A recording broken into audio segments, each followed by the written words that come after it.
அஸ்ஸலாமு அலைக்கும் வரஹ்மத்துல்லாஹி வபரகாத்துஹு. அன்பிற்கினிய சகோதர சகோதரிகளே, ஏக இறைவனுடைய அமைதியும் கருணையும் உங்கள் அனைவர் மீதும் உண்டாகட்டுமாக என்கிற பிரார்த்தனைகளோடு காசாவில் நடைபெற்று வருகிற தாக்குதல்களும் சண்டைகளும் சச்சரவுகளும் முடிவுக்கு வராதா என்கிற பாரிய ஒரு கேள்வி நமக்கு மத்தியிலே தொடர்ந்து இருந்து வருவது நமக்கெல்லாம் தெரியும். மேசையிலே அமர்கிறார்கள், பேச்சுவார்த்தைகளை நடத்துகிறார்கள். ஆனால் பேச்சுவார்த்தை தோல்வி என்கிற பதிலோடு தான் நமக்கு கிடைக்கிற விடைகள் அமைந்திருக்கின்றன. எனவே தொடர்ந்து நடத்தப்பட்ட பேச்சுவார்த்தைகள் எல்லாம் மொத்த தோல்விகளை சந்தித்திருக்கிறது. இறுதியாக எகிப்திலே நடைபெற்ற பீஸ் டாக் மொத்தமாக ஒரு தோல்வியை சந்தித்திருந்தது. இந்த நிலையில் தான் இன்றைக்கு 233வது நாளை நாம் அடைந்திருக்கிறோம். காசாவில் சண்டைகள் உச்சத்தை தொட்டு கொண்டிருக்கிறது. இப்படியான நேரத்தில் மீண்டும் ஒரு சமாதான பேச்சுவார்த்தை நடைபெறுவதற்கான வாய்ப்புகள் இருக்கிறது என்கிற செய்திகளை கடந்த 2 நாட்களாக நம்ம சொல்லியிருந்தோம். குறிப்பாக இஸ்ரேல் நாங்கள் மீண்டும் ஒரு பேச்சுவார்த்தைக்கு தயார் என்று அறிவித்திருக்கிறார்கள். கத்தாரிலே மொசாதுடைய அதிகாரிகள் பேச்சுவார்த்தை நடத்துகிறார்கள். அதே போன்று சிஐஏயினுடைய அதிகாரிகள் பேச்சுவார்த்தைகளை நடத்துகிறார்கள். எகிப்தினுடைய அதிகாரிகள் பேச்சுவார்த்தைகளை நடத்துகிறார்கள் என்கிற செய்திகள் எல்லாம் தொடர்ந்து வெளியாகி கொண்டிருக்கிறது. இப்படியான நேரத்தில் இன்றைய தினம் இஸ்ரேலுடைய வார் கேபினட்டும் பேச்சுவார்த்தைகளை ஆரம்பித்திருக்கிறது. நம்ம எப்படியான சமாதான பேச்சுக்களை முன்னெடுக்கலாம் என்று சொல்லி, எது எப்படி போனாலும் பேச்சுவார்த்தைக்கு நாங்கள் தயார் என்று இஸ்ரேல் நேற்றைய தினம் அறிவித்திருந்த நிலையில் நாங்கள் மீண்டும் ஒரு புதிய பேச்சுக்கு தயாரே கிடையாது என்று திட்டவட்டமாக அறிவித்துவிட்டது ஹமாஸ். இதற்கான காரணமும் இருக்கிறது. ஹமாஸினுடைய தலைவர்களில் ஒருவராக இருக்கக்கூடிய ஒசாமா ஹம்தான் அவர்கள் தெரிவித்திருக்கக்கூடிய செய்தியில் என்ன சொல்றாருன்னா, என்ன பேச்சுவார்த்தை நடத்தப்படணுமோ, சமாதானம் எப்படி வரணுமோ, இதை பல கட்டங்களையும் நாங்கள் சொல்லிட்டோம். கடைசியாக நடைபெற்ற எகிப்திலே நடைபெற்ற பேச்சுவார்த்தை அருமையான ஒரு முடிவை எட்டி இருக்கிறது. மொத்தமாக காசாவிலிருந்து இஸ்ரேலிய ஆக்கிரமிப்பு பயங்கரவாத இராணுவம் வெளியேற வேண்டும். அது கட்டங்கட்டமாக எப்படி வெளியேறும், நாங்கள் எங்களிடம் இருக்கக்கூடிய கேப்டிவ்ஸை கட்டங்கட்டமாக எப்படி ரிலீஸ் பண்ணுவோம், பாலஸ்தீன மக்கள் கைது செய்யப்பட்டிருக்கிறார்கள், அவர்களை இஸ்ரேல் எப்படி வெளியில் விட வேண்டும் என்பது எல்லாம் தொடர்ந்து மிக அழகாக பேசப்பட்டு மிக சூப்பரான ஒரு சமாதான ஒப்பந்தம் தயார் செய்யப்பட்டது. அமெரிக்காவே ஒப்புக்கொண்ட சமாதான ஒப்பந்தமாகவும் அது இருந்தது. ஆனால் அதையெல்லாம் நாங்கள் ஏற்றுக்கிற மாட்டோம் என்று சொல்லி சண்டையை தொடர்ந்தவர்கள் இஸ்ரேலியர்கள். ஹமாஸ் பகிரங்கமாக அறிவித்திருந்த நிலையிலும் இஸ்ரேல் அதை ஒப்புக்கொள்ளாமல் சமாதானத்திற்கு எதிராக நின்றது. எனவே மீண்டும் ஒரு யுத்த நிறுத்த பேச்சுவார்த்தை தனியாக நடத்தப்பட வேண்டிய அவசியமில்லை. பேச்சுவார்த்தை என்றால் இதுதான் நிபந்தனை. எனவே இதையே அப்ளை பண்ணுங்க என்று சொல்லி மிக தெளிவாக ஹமாஸினுடைய மிக முக்கியமான பேச்சாளர்களில் ஒருவராக இருக்கக்கூடிய ஒசாமா ஹம்தான் அறிவித்திருக்கிறார். அது மட்டுமில்லாமல் அவர் என்ன சொல்றாருன்னு கேட்டா, இந்த தொடர்ந்து நாங்கள் இன்னொரு முறை பேச்சுவார்த்தை நடத்துவது என்பது இஸ்ரேல் தன்னுடைய ஆக்கிரமிப்பையும் அநியாயத்தையும் தொடர்வதற்கு மேலதிக வாய்ப்புகளை கொடுப்பதாக அமைந்துவிடும். திரும்ப வந்து உட்காருவோம், இன்னும் ஒரு 1 வீக் 2 வீக் பேசிக்கிட்டே இருப்போம். பேச பேச என்ன ஆகுதுன்னு கேட்டால் அந்த காலகட்டத்துக்குள்ள அப்பாவிகள் கொல்லப்பட்டு கொண்டிருக்கிறார்கள். எனவே பேச வேண்டியதெல்லாம் பேசப்பட்டதாகிவிட்டது. நீங்கள் சமாதானத்திற்கு தயார் என்றால் அந்த நிபந்தனைகளோடு ஒப்புக்கொள்ளுங்கள், நாங்கள் எப்பொழுதும் தயார் என்பதை ஹமாஸ் நேற்றிரவே அறிவித்து விட்டார்கள் என்கிற செய்திகள் மிக முக்கியமான செய்திகளாக பதிவு செய்யப்பட்டிருக்கிறது. இப்படியான நேரத்தில் தான் காசாவில் கடந்த 24 மணி நேரத்துக்குள் இஸ்ரேலிய ஆக்கிரமிப்பு பயங்கரவாத இராணுவம் நடத்தி இருக்கக்கூடிய தாக்குதல்களில் இதுவரைக்கும் 58 பேர் கொல்லப்பட்டிருக்கிறார்கள், ஷஹீதாக்கப்பட்டிருக்கிறார்கள் என்கிற கவலையான செய்திகளும் இன்றைக்கு வெளியாகி இருப்பது மட்டுமல்லாமல், ரஃபாவில் இருக்கக்கூடிய குவைத் மருத்துவமனை, குவைத் அரசாங்கம் கட்டி கொடுத்த மருத்துவமனையில் தேவையான எரிபொருட்கள் இல்லாமல் ஜெனரேட்டரை ஆப்ரேட் பண்ண முடியாமல் இருக்கிறது. எனவே ஜெனரேட்டர் ஆப்ரேட் பண்ண முடியவில்லை என்று சொன்னால் அங்கே ஆபரேஷன்கள் செய்ய முடியாமல் போய்விடும். பலவிதமான மருத்துவ செயல்பாடுகளுக்கும் மிக பாரிய சிக்கல் ஏற்பட்டுவிடும் என்பதை இன்றைக்கு குவைத் மருத்துவமனை பகிரங்கமாக அறிவித்திருக்கிறது. எனவே ஆபரேஷன்கள் செய்ய வேண்டும் என்று சொன்னால் அதற்குரிய ஏற்பாடுகளாக எரிபொருள் தேவை என்பதையும் குவைத் மருத்துவமனை இன்றைக்கு அறிவித்திருக்கிற அதே நேரத்தில் மிக முக்கியமான ஒரு செய்தியாக கேன்ஸ் திரைப்பட விழா நடைபெற்று வருகிறது.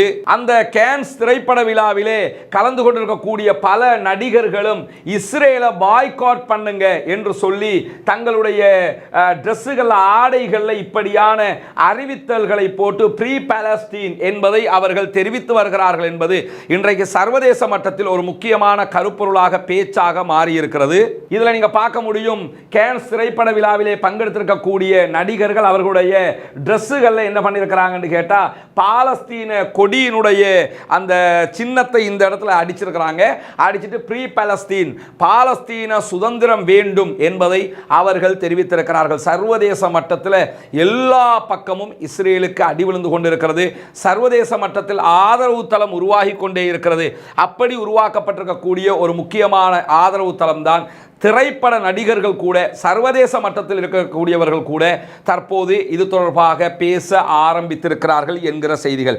இந்த மாதிரியான நேரத்தில் தான் காசாவில் நமக்கெல்லாம் தெரியும் உணவு தட்டுப்பாடு ஏற்பட்டிருக்கிறது. அங்கிருக்கக்கூடிய மக்கள் சாப்பிட கஷ்டப்பட்டு கொண்டிருக்கிறார்கள் என்கிற நிலையில் அவர்களுக்கான உணவு ஏற்பாட்டுக்கு நாங்கள் ஒரு தற்காலிக போர்ட், அதாவது மிதக்கும் துறைமுகம் ஒன்றை அமைக்கப் போகிறோம் என்று சொல்லி அமெரிக்கா சார்பாக 1000 அமெரிக்க படை வீரர்களை கொண்டு ஒரு மிதக்கும் துறைமுகம் அமைக்கப்பட்டிருந்தது. அந்த மிதக்கும் துறைமுகம் நேற்றைய தினம் நடைபெற்ற, அதாவது கடலிலே ஏற்பட்ட பாரிய சுழற்சி காரணமாக, காற்று காரணமாக அடித்து செல்லப்பட்டிருக்கக்கூடிய காட்சிகள் இன்றைக்கு வெளியாகி இருக்கிறது. இதை இப்போ நாங்கள் சரி செஞ்சிட்டோம் என்று சொல்லி அமெரிக்கா அறிவிச்சிருக்கிறாங்க. இங்கே நீங்கள் பார்க்க முடியும், 2 அவர்களுடைய அந்த மிதக்கும் துறைமுகத்தில் லாரிகளை வெளியே கொண்டு வர்றதுக்காக அமைத்திருந்த கப்பல்களை கொண்டுதான் அந்த துறைமுகம் அமைக்கப்பட்டிருந்தது. அதை அடிச்சுக்கிட்டு வந்திருக்கிறாங்க. இந்த அடித்து கொண்டு வரக்கூடிய காற்றிலே அடிபட்டு வந்திருக்கக்கூடிய காட்சிகளை தான் நீங்கள் பார்க்குறீங்க. எந்த அளவுக்கு என்று சொன்னா, இஸ்ரேலுடைய அஸ்டோது கடற்கரைகளில் தான் இது தரை ஒதுங்கி இருக்கிறது. அவ்வளவு தூரம் இழுத்து கொண்டு வருகிற அளவுக்கு நிலைமை மாறி இருக்கிறது. தற்போது இதை மீட்டுக்கொண்டு மீண்டும் அந்த போர்ட்டிலே கொண்டு போய் ஜாயின் பண்ணி இருக்கிறாங்க என்கிற செய்திகளும் இன்றைக்கு வெளியாகி இருக்கிறது.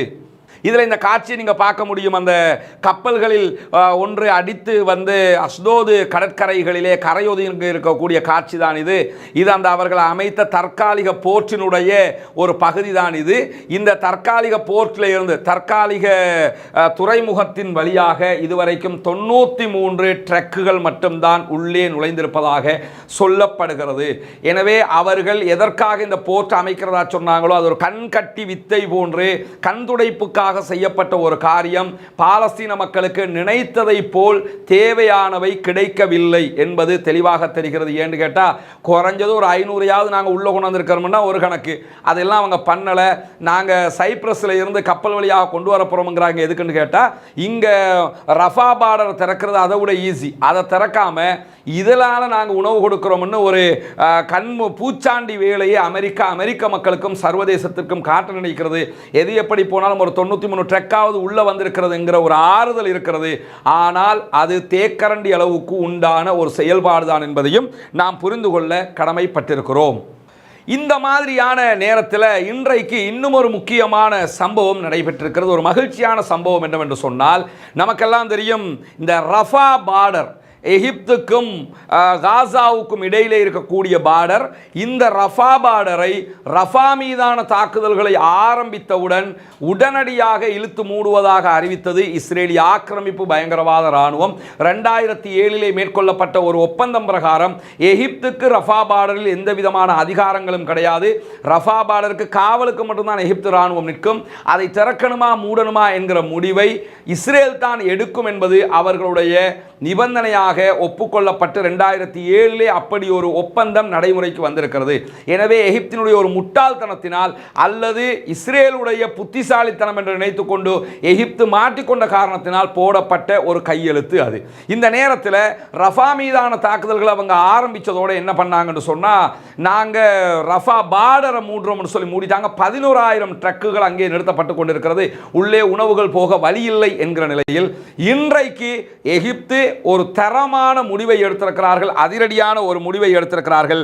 அதாவது கரீம் அபு சலேம் என்கிற பார்டரை நாங்கள் திறக்கிறோம் என்று சொல்லி அதிரடியாக அவர்கள் திறந்திருக்கிறார்கள். காரணம் என்னன்னா, கரீம் அபு சலேம் பார்டரில் எந்த விதமான நிபந்தனைகளும் கிடையாது. இன்றைக்கு கரீம் அபு சலேம் பார்டர் திறக்கப்பட்டு அந்த பார்டர் வழியாக உள்ளே உணவுகள் நுழைகிற காட்சிகளை தான் நீங்க பார்க்குறீங்க. அதாவது டேங்குகள் உள்ளே நுழைகிறது. இது எரிபொருள் கொண்டு போகக்கூடிய ஒரு வாகனம். இன்றைக்கு இப்படி அவர்கள் என்ன பண்றாங்கன்னு சொன்னா, கரீம் அபு சலேம் பார்டரை வந்து திறந்திருக்கிறாங்க.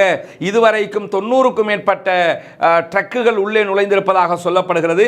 இதுதான் அந்த பார்டர் நீங்க பார்க்குறீங்க, கரீம் அபு சலேம் பார்டர். இந்த பார்டர் வழியாகத்தான் இது உள்ளே நுழைகிறது. இதுல வந்து இந்த பார்டரை திறக்கிறதுல எந்த விதமான தயக்கமும் எகிப்துக்கு கிடையாது. ஆனா ஆச்சரியம் என்னன்னா, இப்படி திறக்க முடியும் என்று இருந்தும் 233 நாட்களாக அநியாயக்கார எகிப்தினுடைய ஜனாதிபதி அப்துல் ஃபதா சிசியினுடைய தலைமையில் இதை இதுவரைக்கும் அவர்கள் திறக்காமல் இருந்திருக்கிறார்கள் என்பதுதான் கவலையாக இருக்கிறது. திறக்காமன்னா அப்பப்ப 1 2 3 அப்படி ட்ரக் உள்ள போகும். யூஎன் ட்ரை பண்ணி கொண்டு போறோம்னு சொல்லுவாங்க. இந்த மாதிரி மொத்தமாக அவங்க அனுப்பல. ஆனா தற்போது ஒரு அதிரடியான முடிவை அவர்கள் எடுத்திருக்கிறார்கள். எடுத்து என்ன பண்ணியிருக்கிறாங்கன்னு சொன்னா, கிட்டத்தட்ட இன்றைக்கு மட்டும் எகிப்திலிருந்து சுமார் 200க்கும் மேற்பட்ட ட்ரக்குகள் உள்ளே நுழைந்திருப்பதாக சொல்லப்படுகிறது. கரீம் அபு சலேம் வாயில் உட்பட ரஃபா பார்டர் உட்பட 2 பார்டர்கள் எகிப்துக்கும் இஸ்ரேலுக்கும் இடையிலான அந்த எல்லையில் இருக்குது. குறிப்பாக ரஃபா பார்டரை பொறுத்தவரையில் எகிப்து காசா எல்லையில் இருக்கிறது. கரீம் அபு சலீமை பொறுத்தவரையில் அது காசா, எகிப்து, அதே போன்று இஸ்ரேல் எல்லையில் இருக்கக்கூடிய ஒரு பார்டராக இருக்கிறது. தற்போது எகிப்து அந்த பார்டரை திறந்திருக்கிறது. இந்த உலக படத்தில் நீங்கள் பார்த்தீங்கன்னு சொன்னால், இதுதான் நாம் பேசுபொருளாக மாறி இருக்கக்கூடிய காசாவினுடைய பகுதிகள் இருக்கிறது. காசாவினுடைய பகுதிகளை ஒட்டி இங்கே பார்த்தீங்கன்னா இதுதான் காசா. இந்த காசாவினுடைய பகுதி, இந்த இடத்துல தான் ரஃபா பார்டர் இருக்கிறது. இப்பொழுது இந்த ரஃபா பார்டர் மூடப்பட்டிருப்பதால் இது எகிப்தினுடைய எல்லையாக இருக்கிறதுனால 3க்கும் சம்பந்தப்பட்ட கரீம் அபு சலேம் பார்டர் தற்போது திறக்கப்பட்டிருக்கிறது. இதன் வழியாகத்தான் தற்போது ட்ரக்குகள் உள்ளே நுழைந்து கொண்டிருக்கிறது. இன்றைக்கு 200 ட்ரக்குகள் உள்ளே நுழைந்திருக்கிறது. அல்ஹம்துலில்லாஹ். இந்த பார்டரை நீங்கள் இன்னும் தெளிவாக பார்க்கணும்னா இங்கே பார்க்கலாம். இந்த இடத்துல நீங்கள் பார்த்தீங்கன்னா இங்கே இருக்குது ரஃபா. ரஃபாவில் இருந்து இந்த இடத்த பார்த்தீங்கன்னா கரீம் அபு சலேம் இருக்கக்கூடிய ஏரியா இது. இன்னும் விரிவாக இதை நீங்க பார்க்கறேன்னா இந்த மேப்ல நீங்க பார்க்க முடியும். இங்க பாருங்க, காசா ஸ்ட்ரிப். இவ்வளவுதான் காசா ஸ்ட்ரிப்ங்கிறது. அதாவது இவ்வளவுதான் காசா. காசா பள்ளத்தாக்கு என்பது இவ்வளவுதான். இதிலே ரஃபா பார்டர் இந்த இடத்திலே இருக்கிறது. கரீம் அபு சலீம் இந்த இடத்திலே இருக்கிறது. இது ஈஜிப்ட். இது ஃபுல்லா ஈஜிப்டாக இருக்கிறது. இது காசாவினுடைய கடற்பகுதிகளாக இருக்கிறது. இங்க இருக்குது வெஸ்ட் பேங்க். இங்க நீங்க பார்க்கலாம். இதுதான் மேற்கு கரை. மேற்கு கரைன்னா அதாவது பாலஸ்தீனத்தினுடைய அடுத்த பக்கம் வெஸ்ட் பேங்க். இங்க ஜெருசலம் இருக்கிறது. இந்த பகுதி தான் அடுத்த பகுதி. எனவே இந்த பகுதி அப்படியே இஸ்ரேல் கட்டுப்பாட்டுக்குள்ளே வைத்துக் கொண்டிருக்கிறது. இதெல்லாமே இந்த வாசல் வந்து இஸ்ரேலுக்குரிய வாசலாக இருக்கிறது. எனவே தான் இன்றைக்கு இஸ்ரேலுடைய கட்டுப்பாட்டை மீறி அதிரடியாக கரீம் அபு சலேம் வழியாக உணவுகளை உள்ளே அனுப்பி கொண்டிருக்கிறது. 200 ட்ரக்குகளை எகிப்து இன்றைக்கு அனுப்பி இருக்கிறது என்பது மிக பாராட்டுக்குரிய, மிக மகிழ்ச்சிக்குரிய ஒரு நல்ல செய்தியாக அமைந்திருக்கிறது. அல்லாஹ்வுக்கு எல்லா புகழும். அந்த மக்களுக்கு அமெரிக்கா அமைத்த துறைமுகம், தற்காலிக துறைமுகத்தில் இருந்து 1 வீக்குக்கு உள்ளே அனுப்பப்பட்ட உணவு ட்ரக்குகளை விட ஒரே நாளில் அனுப்பப்பட்ட உணவு ட்ரக்குகள் 2 மடங்கு அதிகம். எனவே 200னா இதுவரைக்கும் 200 வந்திருக்குது. இதை தாண்டியும் உள்ளே நுழைவதற்கான வாய்ப்பு இருக்கிறது. UNRWA இன்றைக்கு மகிழ்ச்சி தெரிவித்திருக்கிறது, வாழ்த்தி இருக்கிறது, வரவேற்றிருக்கிறது. காரணம் என்னன்னா, UNRWA என்ன சொல்லியிருக்கிறாங்கன்னா, எங்ககிட்ட நிறைய ட்ரக் இருக்குது, 11,000 ட்ரக் தனியாக நிறுத்தப்பட்டிருக்கிறது ரஃபா பார்டர்ல. எனவே இதை திறந்துட்டீங்கன்னா அது எல்லாத்தையும் நாங்கள் இதில் கொண்டு வந்துருவோம்ங்கிறாங்க. பொறுத்திருந்து பார்ப்போம் எகிப்து எந்த அளவு தூரம் இதற்கு உறுதுணையாக இருக்க போகிறது என்பதை. வல்ல ரஹ்மான் அந்த மக்களை கைவிட மாட்டான். நம்முடைய பிரார்த்தனைகள் வீணாகவில்லை என்பதை இதனூடாகவும் நாம் புரிந்து கொள்ள கடமைப்பட்டிருக்கிறோம். இப்படியான நேரத்தில் தான் ஹமாஸினுடைய நிலை எப்படி இருக்கிறது என்கிற மிக முக்கியமான கேள்விகள் தொடர்ந்து எழுப்பப்படுகிறது.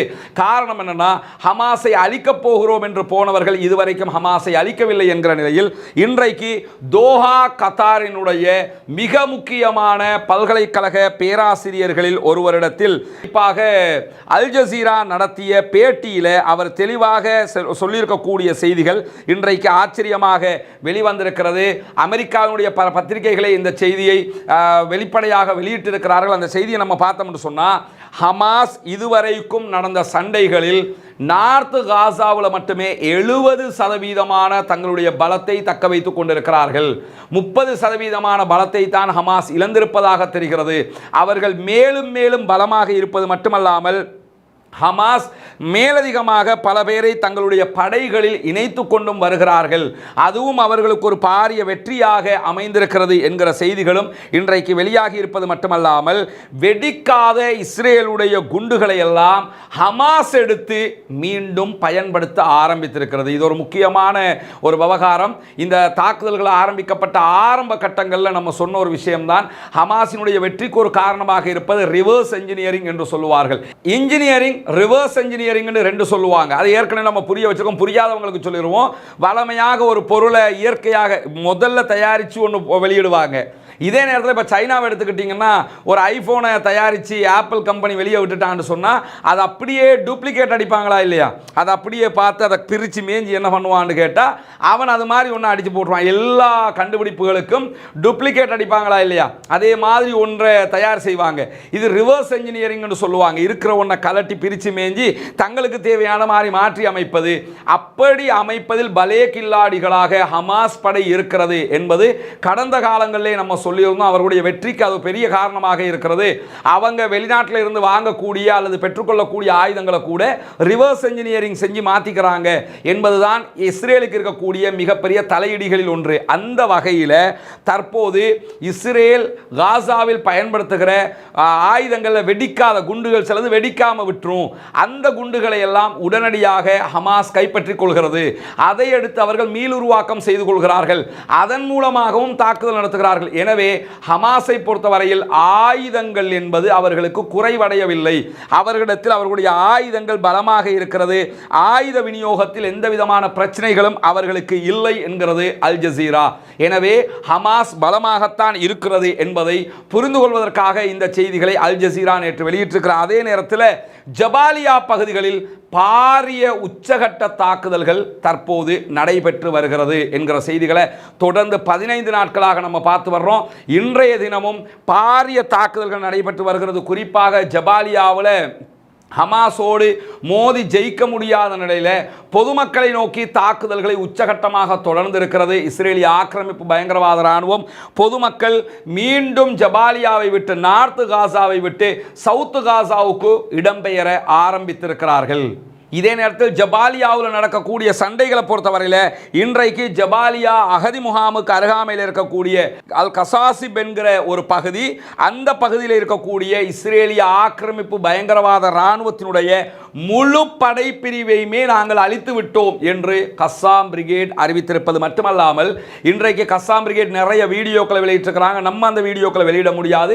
அல் ஜசீராவினுடைய அரபு பக்கத்தில் அதை நீங்கள் போய் பார்க்க முடியும். குறிப்பாக அவங்க தொடர்ந்து ஒரு செய்தியை சொல்லி வந்தாங்க. இந்த பங்கர்களுக்குள்ள நாங்கள் ஆக்களை இழுத்து கவர்ந்து இழுத்துன்னு சொன்னால் பங்கருக்கு வெளியில் நின்று ஹீப்ரு மொழியில் அங்கே இருக்கக்கூடிய கேப்டிவ்ஸ், ஹமாஸ் கைப்பற்றி இருக்கக்கூடிய பணைய கைதிகள் கத்துற மாதிரி என்ன செய்வாங்கன்னா வாய்ஸை வந்து ரெக்கார்டை ஒளிபரப்புவாங்க. அப்படி ஒளிபரப்ப முடிய இவன் அதை நம்பிக்கிட்டு அந்த இடத்துக்கு வருவான். வந்தான்னு சொன்னால் அவங்க உள்ளே எடுத்து என்ன செய்வாங்கன்னா கண்ணி வெடி வைத்து அழித்து விடுவார்கள் என்று ஏற்கனவே அவங்க சொல்லி இருக்கிறாங்க. அப்படியான சிஸ்டத்தில் என்ன பண்ணியிருக்கிறாங்கன்னா தொடர்ந்து அவங்க தாக்குதல்கள் நடத்தி பல படைப்பிரிவுகளை அழித்து வந்தார்கள். இன்றைய தினம் அது எப்படி நடைபெறுகிறது, நாங்கள் எப்படி அழித்திருக்கிறோம் என்கிற ஒரு செய்தியையும் அவங்க என்ன செஞ்சிருக்கிறாங்கன்னு கேட்டால் வெளியிட்டிருக்கிறார்கள். வெளியிட்டிருக்கக்கூடிய வீடியோவும் அவர்கள் வெளியிட்டிருக்கிறார்கள். அந்த வீடியோக்களை அல் ஜசீராவினுடைய அரபு பக்கம் தெளிவாக வெளியிட்டிருக்கிறது. இந்த மாதிரியான நேரத்தில் தான் இன்றைக்கு ஒரு முக்கியமான சம்பவம் நடந்தேறி இருக்கிறது. அதாவது தொடர்ச்சியாக இஸ்ரேல் மீது ஹமாஸ் தாக்குதல் நடத்துகிறது. ஹமாஸை அழிக்கிறோம் என்கிற பெயரில் பாலஸ்தீன பொதுமக்கள் மீது இஸ்ரேல் தாக்குதல் நடத்தி வருகிறது. இப்படியான தாக்குதல்கள் தொடர்ந்து நடத்தப்பட்டு வந்தாலும் காசா ஸ்ட்ரிப்ல இருந்து, காசா பகுதிகளில் இருந்து இஸ்ரேலை நோக்கி பயங்கரமான ஏவுகணை தாக்குதல்கள் நடத்தப்பட்டு வந்தாலும் கடந்த 4 மாதங்களுக்கு பிறகு ஒரு பாரிய தாக்குதலை இன்றைக்கு இஸ்ரேலை நோக்கி கஸ்ஸாம் பிரிகேட் நடத்தி இருக்கிறது. என்ன நடந்திருக்கிறது என்கிற செய்திகளை இன்றைக்கு கஸ்ஸாமும் வெளியிட்டிருக்கிறார்கள். இஸ்ரேலுடைய பல ஊடகங்களும் இன்றைக்கு அந்த செய்திகளை வெளியிட்டிருக்கிறார்கள். குறிப்பாக நம்ம பார்த்தோம்னா இந்த காட்சியை நீங்கள் பார்க்க முடியும். இதில் ஏவுகணைகள் சீரிப்பாய்கிற காட்சிகள் இங்கே வெளிப்படுத்தப்படுகிறது. அதனுடைய போட்டோ புகைப்பட காட்சியை தான் நீங்கள் பார்க்குறீங்க. காசாவில் இருந்து இஸ்ரேல் பகுதியை நோக்கி ஏவுகணைகள் வருகிற காட்சி. இது இஸ்ரேல் பக்கமாக இருந்து எடுக்கப்பட்ட ஒரு புகைப்படம். இதில் தான் இந்த ஏவுகணைகள் ஏவப்படுகிற காட்சிகள் வெளியாகி இருக்கிறது. குறிப்பாக டெல் அவிவ் நகரத்தில் இஸ்ரேலிய இராணுவம் கடுமையான சைரன் ஒலிகளை எழுப்பிக் கொண்டிருக்கிறார்கள். டெல் அவிவ்ல ராக்கெட் தாக்குதல்கள் நடத்தப்பட்டு கொண்டிருக்கிறது. குறிப்பாக பாலஸ்தீன சுதந்திர போராளிகள் இஸ்ரேலுடைய நகரங்களை நோக்கி இன்றைக்கு பாரிய ஏவுகணை தாக்குதல்களை நடத்தியிருக்கிறார்கள். டெல் அவிவ்ல கட்டிடங்கள் பற்றி எரிகிற காட்சிகள் இன்றைக்கு வெளியாகி கொண்டிருக்கிறது.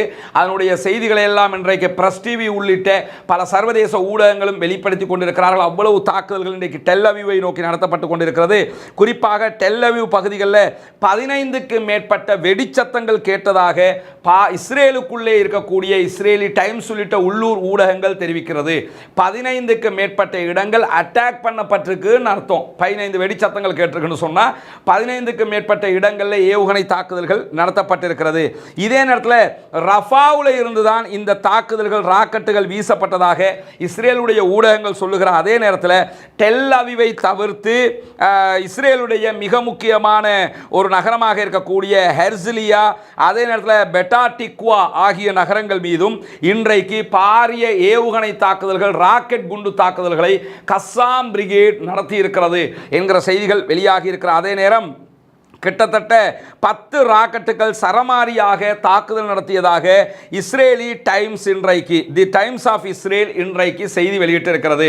இதில் என்ன நம்ம கவனிக்கணும்னு கேட்டால் ரஃபாவில் இருந்து 8 ராக்கெட்டுகள் ஏவப்பட்டதாக இஸ்ரேலுடைய IDF சொல்கிறாங்க. ஆனால் இஸ்ரேலி டைம்ஸ் என்ன சொல்லுதுன்னா 10 ஏவுகணைகள் வந்து தாக்குதல் நடத்தியது என்று சொல்லியிருக்கிறார்கள்.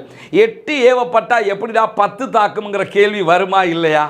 இப்போ யாரை பார்த்து நீ கிறுக்கன்னு சொல்ல வர்றங்கிற கேள்வி வருமா இல்லையா?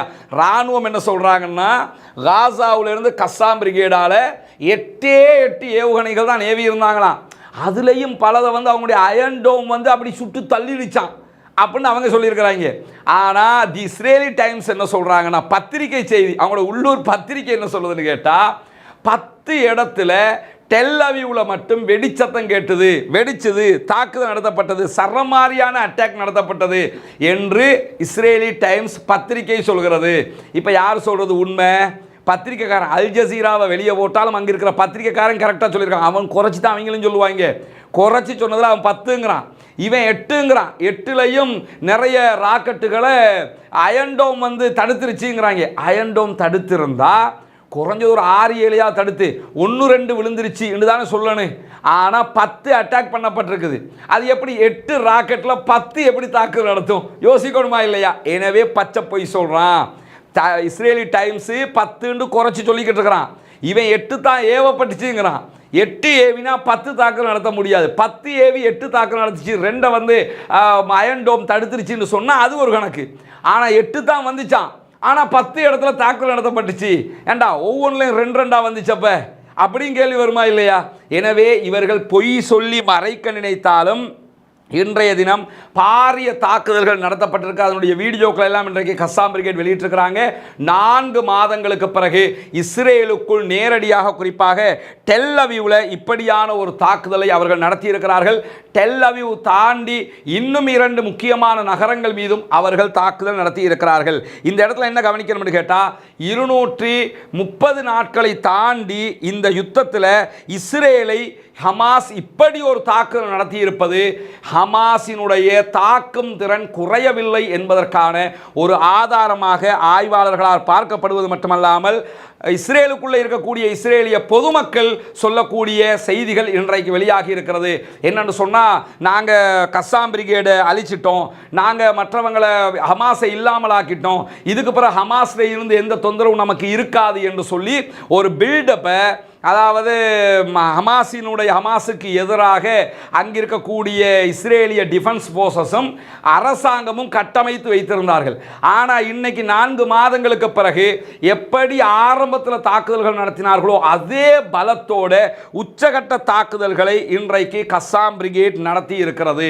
அந்த தாக்குதல்கள் நடத்தப்பட்ட ஆரம்ப நேரத்தில் முதலாவது ராக்கெட்டுகள் வரும்போது உள்ளூர் மக்கள், இஸ்ரேல் மக்கள் என்ன நினைச்சாங்களாம்னா, இது ஹிஸ்புல்லாக்கள் அட்டாக் பண்றாங்க என்று நினைத்திருந்தார்களாம். ஆனால் அட்டாக் எல்லாம் முடிஞ்சதுக்கு பிறகு தான் தெரிய வருது, இல்லை இது கஸ்ஸாம் பிரிகேட் நடத்தி இருக்கிறாங்க. ஏன்னா ஹிஸ்புல்லாக்களை விட அவங்க யாருக்கு உச்சகட்டமாக பயப்படுவாங்கன்னு சொன்னால் ஹமாஸுக்கு தான் பயப்படுவாங்க. ஏன்னா ஹிஸ்புல்லாக்கள் உதவிக்கு வர்றவங்க தான். உணர்ந்து அடிச்சுக்கிட்டு நிற்கிறவங்க யாருன்னு கேட்டால் இவங்க தான். ஏன்னா இவங்க தான் எங்கள் நாடுன்ற உணர்வோடு நின்றுக்கிட்டு இருக்கிறாங்க. எனவே ஆரம்பத்தில் ஹிஸ்புல்லாக்கள் தான் வளமை மாதிரி அட்டாக் பண்ணுறாங்கன்னு நினச்சோம். ஆனால் இப்பொழுது அட்டாக் பண்ணியிருப்பது ஹிஸ்புல்லாக்கள் அல்ல, ஹமாஸ் என்று தெரிய வந்ததோட என்ன சிக்கல் உருவாகி இருக்கிறது என்றால், ஹமாஸை அழிச்சிட்டோம், ஹமாஸை முடிச்சிட்டோம், எங்கள் கண்ட்ரோலில் தான் காசா இருக்குது என்றெல்லாம் இஸ்ரேலி டிஃபென்ஸ் ஃபோர்ஸஸும் இஸ்ரேலிய அரசாங்கமும் சொன்னது ஒட்டுமொத்தமாக பச்சை புழுகள், பச்சை பொய். ஹமாஸ் ரொம்ப ஸ்டடியாக நிற்கிறாங்க, ரொம்ப பலமாக நிற்கிறாங்க என்கிற நம்பிக்கை தான் தற்போது இஸ்ரேலுக்குள் உருவாகி இருப்பதாகவும், இது இஸ்ரேலிய இராணுவத்திற்கு ஒரு பெரிய பிரச்சனையாகவும், இஸ்ரேலுடைய பிரதமர் பெஞ்சமின் நெதன்யாஹுக்கு அரசியல் ரீதியிலான ஒரு பிரச்சனையாகவும் இது மாறி இருக்கிறது. மட்டுமல்லாமல் இஸ்ரேலிய ராணுவம் தோல்விக்கு மேல் தோல்வியைத்தான் சந்திக்கிறது. ஆனால் அவங்க பொய்களை சொல்லி நம்மளை நம்ப வைக்க பார்க்குறாங்க என்று இஸ்ரேலிய மக்கள் உணர தலைப்படுகிறார்கள் என்கிற செய்திகளை இன்றைக்கு இஸ்ரேலிய மக்களே சொல்லுகிறார்கள் என்று இஸ்ரேலுடைய ஊடகங்களே பகிரங்கமாக சொல்லுகிற நிலை இன்றைக்கு உருவாகி இருக்கிறது. எனவே இப்படியான ஒரு கேவலமான தோல்வியைத்தான் தொடர்ந்து இஸ்ரேல் சந்தித்து வருகிறது. இன்றைக்கு டெல் அவிவ் உள்ளிட்ட மேலும் 2 நகரங்களின் மீதும் பாரிய ஏவுகணை தாக்குதல்களை கஸ்ஸாம் பிரிகேட் நடத்தி இருக்கிறது என்பது மிக முக்கியமான செய்தி. அதே நேரத்தில் ஜபாலியா பகுதிகளில் இருக்கக்கூடிய சுரங்கப்பாதைகள் வழியாக பாரிய தாக்குதல்களை நடத்தி கொண்டிருக்கக்கூடிய வீடியோக்களையும் இன்றைக்கு கஸ்ஸாம் பிரிகேட் வெளியிட்டிருப்பது மட்டுமல்லாமல், நார்த் காசா பகுதிகளில் இன்றைய தினமும் 7க்கு மேற்பட்ட மெர்காவா டேங்குகளை அளித்திருக்கிற செய்திகளையும் கஸ்ஸாம் பிரிகேட் வெளியிட்டிருக்கிறார்கள். இப்படியான நேரத்தில் தான் ஹமாஸை அழிப்பது மிக மிக கடினம் என்கிற செய்தியை இஸ்ரேலுடைய சர்வதேச பாதுகாப்பு கவுன்சிலுடைய முன்னாள் துணைத் தலைவரான எரான் எட்சியோன் என்கிறவர் அல் ஜசீராவுக்கு பேட்டியாகவே கொடுத்திருக்கிறார். இன்றைக்கு இஸ்ரேலுடைய சர்வதேச பாதுகாப்பு கவுன்சிலுடைய முன்னாள் துணைத் தலைவர் எரான் எட்சியோன் தெரிவித்திருக்கக்கூடிய கருத்துக்கள் நீங்கள் பார்த்தீங்கன்னு சொன்னால், அல் ஜசீராவில் அவர் பேசும்போது சொல்கிறாரு, பலவிதமான எதிர்ப்புகளுக்கு மாறாக ஹமாஸை அழிக்கிற பணிங்கிறது நாங்கள் நினச்சதை விட ரொம்ப கடினமாக இருக்குது. ஹமாஸை 10 நாள் அழிச்சிடலாம், 15 நாள் அழிச்சிடலாம், இந்தா போயிடும் நினச்சோம். அது நாங்கள் நினச்சதை விட ரொம்ப கடினமாக இருக்கிறது மட்டுமல்லாமல், ஹமாஸை மொத்தமாக அழிப்பதற்கு பல ஆண்டுகள் எடுக்கலாம் என்று இஸ்ரேலிய படைகள் ஆரம்பத்திலேயே சொல்லி இருந்துச்சு. அவங்க என்னத்தை தான் சொல்லி இருந்தாலும் இப்பொழுது அவர்களை ஹமாஸை ஆயுத முனையில் அழிப்பது மட்டுமல்ல, ராஜதந்திர ரீதியிலும் ஹமாஸ் பலம் பெற்றிருக்கிறது. பலம் பெற்றுடுச்சுல, சர்வதேச நாடுகள் ஸ்பெயின் அவங்க இவங்கன்னு சொல்லி எல்லா நாடுகளும் பாலஸ்தீனத்தை அங்கீகரிக்கிற நிலை வந்திருக்குது. ஐரோப்பா நாடுகள் எல்லாம் இஸ்ரேலுக்கு ஆதரவாக இருந்தவங்கெல்லாம் இன்றைக்கி பாலஸ்தீனத்துக்கு ஆதரவாக வந்து நிற்கிறாங்க. எனவே ராஜதந்திர ரீதியிலும் அவர்கள் பலம் பெற்றிருக்கிறார்கள், இராணுவ ரீதியிலும் பலம் பெற்றிருக்கிறார்கள். அவர்களை அழிப்பது மிக மிக கடினம் என்பது மட்டுமல்லாமல், ஹமாஸுக்கு தேவையான ஆயுதங்களும் ஹமாஸுக்கு தேவையான பொருட்களும் அவர்களுக்கு தேவையான வீரர்களும் தொடர்ந்து இஸ்ரேலுடைய எல்லை வழியாக உள்ளே நுழைகிறார்கள். அதாவது எகிப்தினுடைய எல்லை வழியாக உள்ளே நுழைகிறார்கள். எகிப்திலிருந்து அவங்களுக்கு தேவையான உணவுகள் வருது, அவங்களுக்கு தேவையான ஆயுதங்கள் வருது. எந்த வழியில கொண்டு வந்தாலும் எகிப்து வழியாக, பங்கர் வழியாக உள்ள கொண்டு வந்துறாங்க. எகிப்தாலையும் அதை தடுக்க முடியல, எங்களாலையும் அதை தடுக்க முடியல. எனவே ஹமாஸ் பலவீனப்படவில்லை, ரொம்ப பலமாக இருக்கிறார்கள் என்பது மட்டுமல்லாமல், பல பேர் சொல்ற மாதிரி ஆயிரக்கணக்கான சுரங்கப்பாதைகள் ஹமாஸிடத்தில் இருக்கிறது. எகிப்தில் என்னதான் நம்மளோட எகிப்து நல்லா இருந்தாலும் அந்த சுரங்கப்பாதைகளை எகிப்தாலும் அழிக்க முடியவில்லை. எனவே சுரங்கப்பாதைகளை பயன்படுத்தி கொண்டு பாரிய தாக்குதல்களை தொடர்ந்து ஹமாஸ் நடத்துகிறது. அவர்களை தோற்கடிப்பது மிக மிக கடினம் என்கிறார் இஸ்ரேலுடைய சர்வதேச பாதுகாப்பு கவுன்சிலுடைய முன்னாள் துணைத் தலைவர். இப்படியான நேரத்தில் ஹிஸ்புல்லாக்கள் வழியாக என்னவெல்லாம் நடக்கிறது என்பதை பொறுத்தவரையில் இன்றைய தினம் காலை முதல் வடக்கு இஸ்ரேல், நார்த் இஸ்ரேல் முழுவதுமாக பல வான்வழி தாக்குதல்களை இன்றைக்கு ஹஸ்புல்லாக்கள் நடத்தியிருக்கிறார்கள். அதனுடைய வீடியோக்கள் விட்டுருக்காங்க. அந்த வீடியோ எல்லாம் போடவே முடியாது, போட்டால் உடனே பிளாக் பண்ணிடுவாங்க. அந்த அளவுக்கு உண்டான பயங்கரமான தாக்குதல்களை இன்றைக்கு ஹிஸ்புல்லாக்கள் வெளியிட்டிருக்கிறார்கள். அது மட்டுமல்லாமல் அல் ஆபாத் என்கிற இஸ்ரேலுடைய இராணுவ சாவடி, இராணுவத்தினுடைய முகாம் அமைந்திருந்த பகுதிகளில் இருந்த இஸ்ரேலுடைய புதிய தொழில்நுட்ப கருவிகள் அனைத்தையும் அளித்திருக்கிறார்கள். அதன் மீது பாரிய தாக்குதல்களை நடத்தி வருகிறார்கள். இன்றைக்கும் பலவிதமான ஏவுகணை தாக்குதல்களையும் இஸ்ரேல் மீது ஹிஸ்புல்லாக்களும் பாரிய அளவில் நடத்தி வருகிறார்கள் என்கிற செய்திகளையும் வெளியிட்டு வருகிறார்கள். இப்படி தொடர்ந்த தாக்குதல்கள் அங்கே நடைபெற்று வருகிறது. எனவே இந்த தாக்குதல்கள் சாதாரணமாக முடிவடைய போகிற தாக்குதல்கள் போல தெரியவில்லை. நிரந்தர சமாதானம் வந்து பாலஸ்தீனத்திற்கான சுதந்திரம் கொடுக்கப்படுகிற நேரத்தில் கண்டிப்பாக இது முடிவுக்கு வருவதற்கான வாய்ப்புகள் இருக்கிறது என்பதுதான் சர்வதேச வல்லுநர்களுடைய கருத்துக்களாக இருக்கிறது. பொறுத்திருந்து பார்ப்போம் என்ன நடக்கிறது என்பதை. தவறாமல் பாலஸ்தீன வெற்றிக்காக அல்லாஹ்விடத்தில் பிரார்த்தனை செய்யுங்கள், அல்லாஹ்விடத்திலே கையேந்துங்கள், அல்லாஹ்விடத்தில் மட்டுமே கையேந்துங்கள். உங்களுடைய பிரார்த்தனைகள் தான் பாலஸ்தீன சுதந்திர தேசத்திற்கான மிக முக்கிய புள்ளியாக அமையப் போகிறது என்பது மட்டுமல்லாமல் ஜனநாயக ரீதியில் அவர்களுக்கு முடிந்த அளவுக்கு குரல் எழுப்ப வேண்டும். இதை தவிர்த்து வேறு எந்த காரியங்களையும் நாம் செய்யக்கூடாது. செய்வதற்கு இஸ்லாம் ஒருபோதும் நமக்கு அனுமதிக்கவில்லை. எனவே இஸ்ரேலிய பயங்கரவாதம் ஒழிக்கப்பட வேண்டும். உலகத்திலிருந்து தீவிரவாதமும் பயங்கரவாதமும் ஒழிக்கப்பட வேண்டும். அனைத்து மக்களும் நிம்மதியாகவும் சந்தோஷமாகவும் வாழுகிற நிலை உருவாக்கப்பட வேண்டும். எனவே பயங்கரவாதம் ஒழிந்து, இஸ்ரேலிய அரச பயங்கரவாதம் ஒழிந்து, பாலஸ்தீனமும் முழு உலகமும் அமைதியான சந்தோஷமான நிம்மதியான வாழ்க்கை வாழ்வதற்கு வல்ல ரஹ்மானிடத்தில் பிரார்த்தனை செய்வோமாக என்கிற கோரிக்கைகளோடு, நமக்கெல்லாம் தெரியும் ஹஜ்ஜு பெருநாள் நெருங்கி கொண்டிருக்கக்கூடிய காரணத்தினால் ஹஜ்ஜு பெருநாளுக்கான குர்பானிக்கான ஏற்பாடுகளை நாம் செய்திருக்கிறோம்.